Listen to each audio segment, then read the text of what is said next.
Hi friends, ഇതൊരു Sunday ആയിരുന്നു. രാവിലെ അപ്പോൾ എല്ലാവർക്കും മസാല ദോശ കഴിക്കണം തോന്നി. രാവിലെ എന്നാൽ എല്ലാവർക്കും ഹോട്ടലിൽ റെഡി ആയിട്ട് പോകാനൊരു മടി. അങ്ങനെ അപ്പോൾ എനിക്ക് വിചാരിച്ച് വീട്ടിൽ സാധനമൊക്കെ ഉണ്ടോ എന്ന് നോക്കിയപ്പോൾ സാധനം അത്യാവശ്യമൊക്കെ ഇരിപ്പുണ്ട്.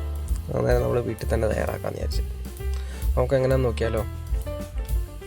അതിനായിട്ടൊരു പാൻ എടുത്ത് വെച്ച് ചൂടായപ്പോഴത്തേക്ക് ശകലം നമ്മൾ സൺഫ്ലവർ ഓയിൽ ഒഴിച്ച് കൊടുത്ത് അതിനകത്തോട്ട് കുറച്ച് പെരിഞ്ചീരകവും ഒരു ശകലം വെളുത്തുള്ളി ചെറുതായിട്ട് അരിഞ്ഞതും ഒരു ശകലം ഇഞ്ചി ചെറുതായിട്ട് അരിഞ്ഞതും ഒരു 2 പച്ചമുളക് ചെറുതായിട്ട് കട്ട് ചെയ്ത് അത് ഇട്ട് കൊടുത്ത് ഇതെല്ലാം നന്നായിട്ടൊന്ന് വഴറ്റി മൂപ്പിച്ചെടുക്കണം.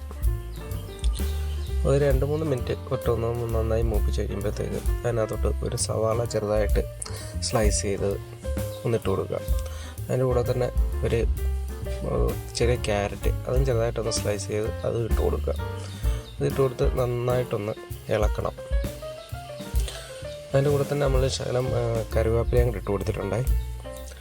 ഒന്ന് മൂത്ത് കഴിയുമ്പോഴത്തേക്ക് അതിലേക്ക് ഒരു 1/2 ടീസ്പൂൺ മഞ്ഞൾപ്പൊടി ഇട്ട് കൊടുക്കുക. ഇതെല്ലാം ഇട്ട് നന്നായിട്ടൊന്ന് വഴറ്റി സവാളയുടെയൊക്കെ ഒന്ന് കളറൊന്ന് മാറി വരുമ്പോഴത്തേക്ക് അതിനകത്തൊരു 1/2 ഗ്ലാസ് വെള്ളം അതൊഴിച്ച് കൊടുത്ത് ഒന്ന് അടച്ച് വെച്ച് നന്നായിട്ട് വേവിക്കുക. ക്യാരറ്റൊക്കെ ഒരുമാതിരി വേവണം. ഒന്ന് നന്നായി തിളച്ച് ഒന്ന് വെന്ത് വരുമ്പോഴത്തേക്ക് നമുക്ക് ഇതിനകത്തോട്ട് ഒരു 1/2 കപ്പ് പാല്, പശുവും പാലാണ്, നമുക്കത് ഒഴിച്ച് കൊടുക്കാം. ഈ ക്യാരറ്റ് ഈ പശുവും പാലിനകത്ത് കിടന്ന് വേകുമ്പോൾ നല്ലൊരു ടേസ്റ്റ്, നല്ല സോഫ്റ്റ് ആവും. ഇത് നമുക്ക് ഒന്ന് അടച്ച് വെച്ച് വേവിക്കാം. ഇതെല്ലാം ഒന്ന് അടച്ച് വെച്ച് നന്നായിട്ട് വെന്ത് കഴിയുമ്പോഴത്തേക്ക് ഈ ക്യാരറ്റ് നന്നായിട്ട് ഒന്ന് ഉടച്ചു കൊടുക്കണം. നന്നായിട്ടൊന്ന് ഉടച്ച് മിക്സ് ചെയ്ത് കഴിയുമ്പോഴത്തേക്ക് നമ്മളൊരു 2 പൊട്ടറ്റോ ഉപ്പ് ഇട്ട് വേവിച്ച് വെച്ചിട്ടുണ്ടായിരുന്നു. അപ്പോൾ അതിൻ്റെ തൊലി കളഞ്ഞ് നന്നായിട്ട് ഉടച്ചെടുത്ത് വെക്കണം. അത് നമ്മൾ ഇതിനകത്തോട്ട് ചേർത്ത് നന്നായിട്ടൊന്ന് മിക്സ് ചെയ്ത് കൊടുക്കണം.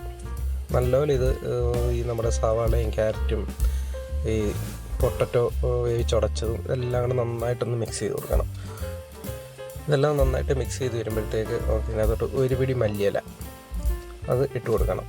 അതിൻ്റെ കൂടെ തന്നെ ഒരു 1/2 ടേബിൾ സ്പൂൺ നെയ്യും കൂടെ ചേർത്ത് കൊടുക്കണം. ഈ മല്ലിയിലയും നെയ്യും കൂടെ വന്നു കഴിയുമ്പോഴത്തേക്ക് തന്നെ നല്ലൊരു മണം വരാൻ തുടങ്ങും.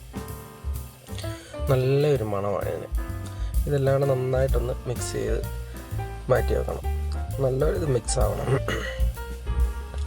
അന്നേരമാണ് നമുക്ക് ഇതിൻ്റെ ടേസ്റ്റ് വരുന്നത്. നല്ലപോലെ മിക്സ് ചെയ്ത് ഒരുമാതിരി ഒന്ന് തണുക്കാൻ മാറ്റി വെക്കണം.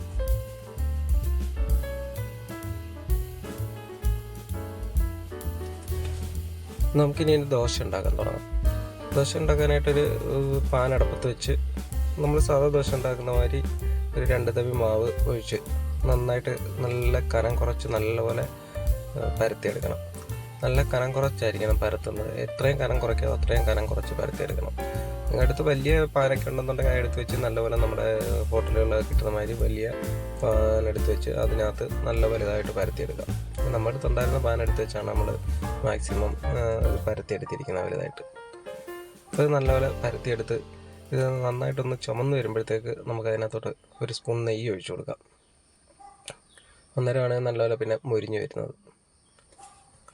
നന്നായിട്ട് മൊരിഞ്ഞ് കഴിയുമ്പോഴത്തേക്ക് ആ നെയ്യൊക്കെ എല്ലായിടവും ഒന്നാക്കി കഴിഞ്ഞിട്ട് നമ്മൾ ഉണ്ടാക്കി വെച്ചിരിക്കുന്ന നമ്മുടെ മസാല ഉണ്ടല്ലോ, ദോശയുടെ മസാല എടുത്ത് നമുക്ക് ഇതിനകത്തോട്ട് വെച്ച് കൊടുക്കാം.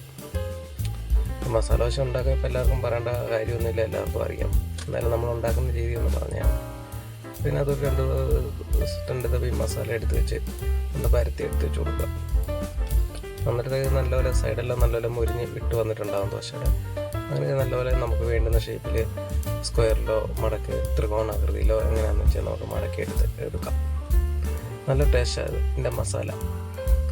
അപ്പം എല്ലാവരും ഒന്ന് ഉണ്ടാക്കി ട്രൈ ചെയ്ത് നോക്കാം കേട്ടോ.